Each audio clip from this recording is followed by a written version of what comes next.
A district of just over 2,000 people, Rosslare Harbour has seen its population boosted in recent years by asylum seekers at 2 local accommodation centres and over 70 Ukrainian people living in a hotel.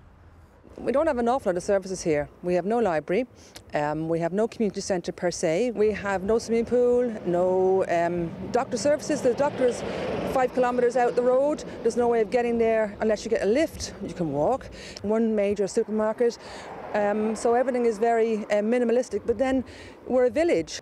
Locals have been prompted into picketing and marching since mid-November by the government's plan to house up to 400 international protection applicants in the former Great Southern Hotel, which had been earmarked for a nursing home. It was being turned into an IPAS centre. Nobody was happy about that, obviously, reiterating the whole time that it was nothing to do with the people coming in. We've got 320 people living with us here, quite happily, integrated, lovely, it's all grand. We've never had an issue, but we felt that the Minister's proposal absolutely out of the question as far as we're concerned. Around the village, residents are supportive of the protest. Yes, absolutely. It was meant for the people, and it should be there for the people. All the refugees are welcome, but now leave the nursing home to the people.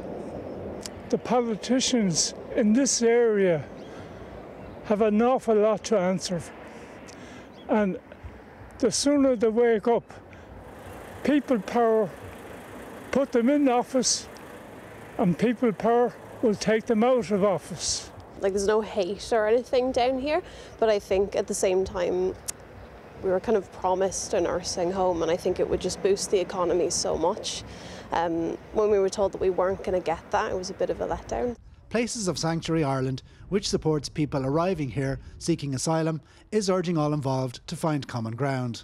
In my experience, when people who have questions, who have doubts and who have fears have an opportunity to hear from a refugee, to speak to a refugee and to hear their story and to understand them, they find far more connections than areas of division. For one of the oldest protesters, there's no let-up planned. It's to try to preserve the building for the locals so as they have some place to go when they retire. My wife is in Carlogue now, and she's 22 kilometres away, so I want to try and keep it here for the elderly as well. Conor Kane, RTÉ News, Rosslare.